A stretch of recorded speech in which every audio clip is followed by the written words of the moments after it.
Ang makukulit na 4 na native pigs na naman.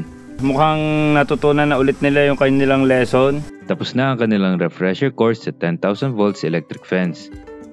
Kaya pwede na ulit sila sa malawak na paddock. Tara!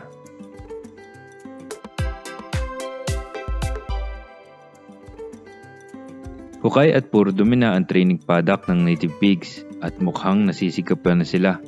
Okay, andito ulit tayo sa ating native pigs at mukhang natutunan na ulit nila yung kanilang lesson.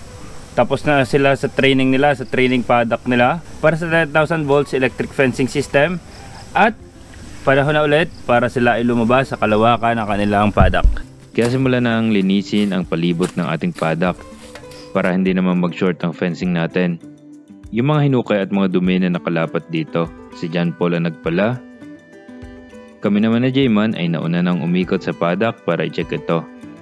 Dito sa baba, marami ditong kawayan na nag-ground dito. So, pag may nag-ground tayo, tapon sa labas para hindi na maging problema sa hinaharap. Kasi pag kinakay ng baboy siya, yun, lalapat ng lalapat. Diretso tapon na sa labas ng bakod ang mga maliliit na kawayan para hindi nalaruin ng mga baboy at lumapat pa ulit.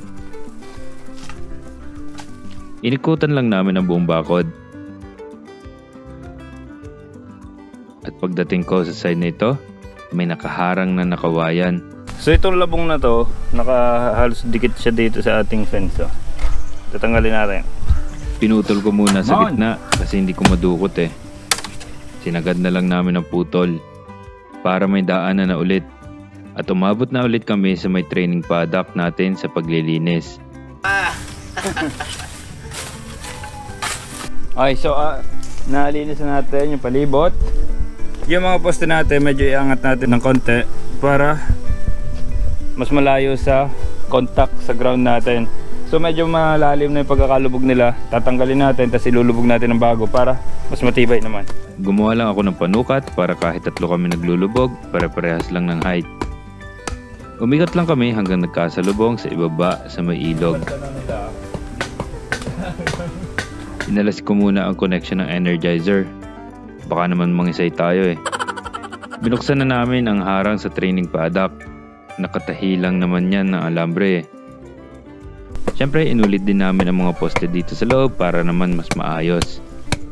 At makakalabas-pasok pa rin sila dito if gusto nila. At nung gusto na nga namin silang palabasin, ayaw na namang lumabas. Sabi na nga ba at mangyayari ito? Nakailang pilit pa kami nung hindi pinapalabas, labas ng labas. Ngayon na pwede na, aayaw naman. Ang mga baboy talaga. Pinagtulungan namin 3 yan. Nung lumabas naman yung isa, ay dire-diretso naman. Nagsisunura na. Yan oh. Kasi kayo pasaway para kayo malawak ang area. Medyo mabait naman na sila compared nung pinakauna. Tinyo at nahawakan ko na. Very productive morning indeed. Yun lang. Peace.